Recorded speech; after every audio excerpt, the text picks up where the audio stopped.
Do you believe in luck? Now, if you're thinking of the common perception of luck, then yes, I do too. Luck is when preparation meets opportunity, and sometimes opportunity only knocks once. But there's another definition of luck that I like even better. Luck is what happens when preparation meets persistence. That's the true meaning of luck.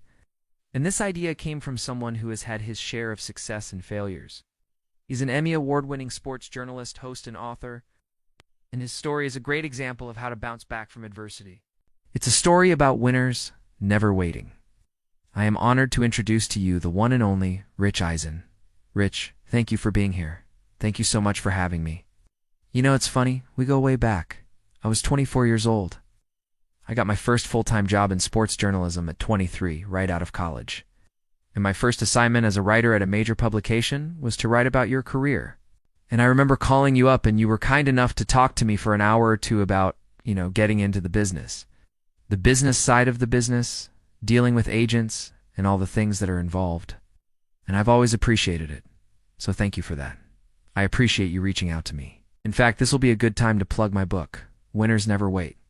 The subtitle is The Art of Hustling, because as you say in the title, winners never wait. They hustle. I want to go into the meaning of that because when I started to read your book, I thought I knew what the word hustle meant. I think most people watching this video think they know what the word hustle means. But after reading your book and understanding the 10 points that you go over, I think we can all take a different perspective on what the word hustle actually means, right? Well, thank you for saying that because that was kind of my point. I didn't want to write a book that was preachy. I wanted to write a book that was self-aware. So I knew when I wrote the book that some people would roll their eyes and go, well, here's another self-help book. And it has just gone, nah, tell you to work hard and follow your dreams. Those people are going to be the same people who don't buy the book. So I really tried to look at what I've learned over the last 30 years working in sports, which I love, and what I've observed from some of the greatest negotiators and salespeople and business people and entrepreneurs that I've met along the way. And I really wanted to focus on the idea that hustling is not just grinding all the time and burning yourself out. It's more than that.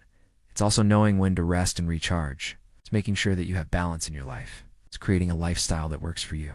And that's why the subtitle of the book is The Art of Hustling. It's not just grind all the time. It's learning the art of when to work and when to rest, when to be aggressive and when to be more passive, when to push forward and when to take a step back and reflect and look at the big picture.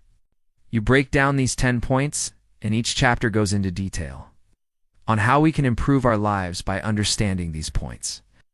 But one of the questions you ask early on in the book is, are you trying to fit a round peg in a square hole? And I love that concept.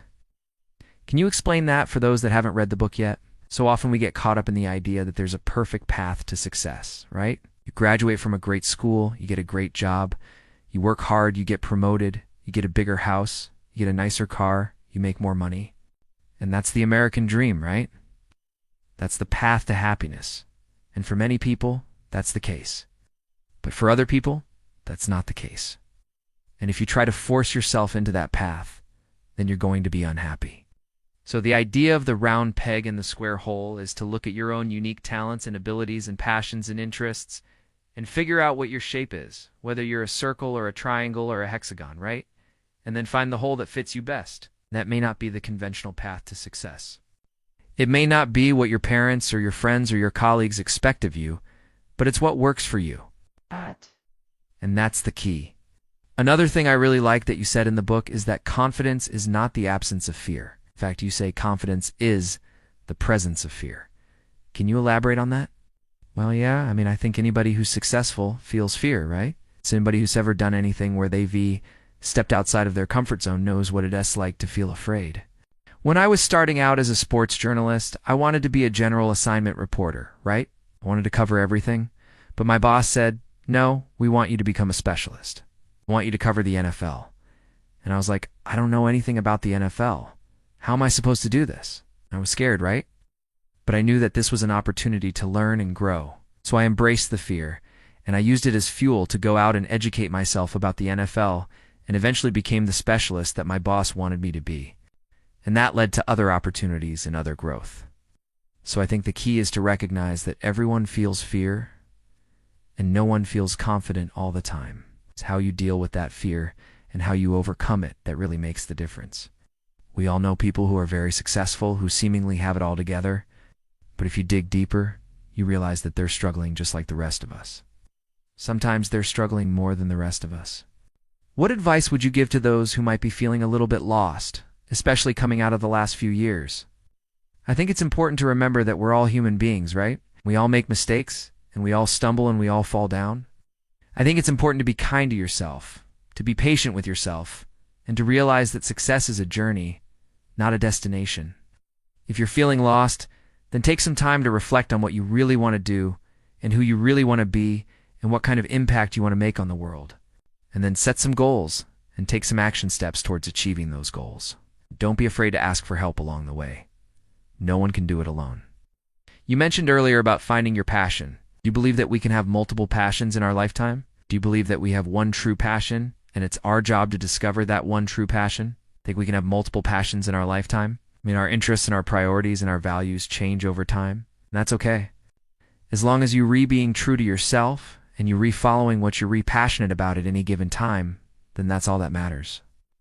And I think that it's important to be open to new experiences and new opportunities and not be afraid to change course if something else comes along that you're more interested in.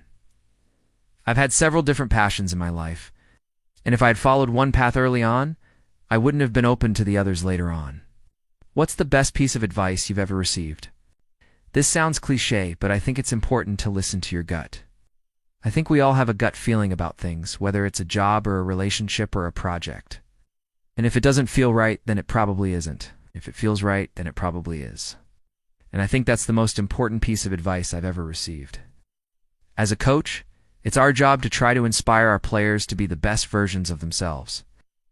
I think the best coaches understand that each player has their own unique personality, and their own unique story, and their own unique set of challenges, and they try to tailor their coaching style accordingly, so it's not a one-size-fits-all approach.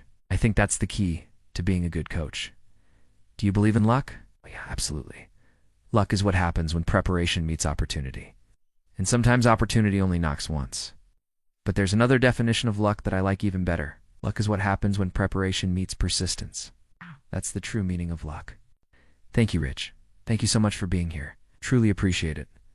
Winners never wait. The Art of Hustling is available wherever books are sold. Go pick up a copy today. Let me know what you think. I'd love to hear from you.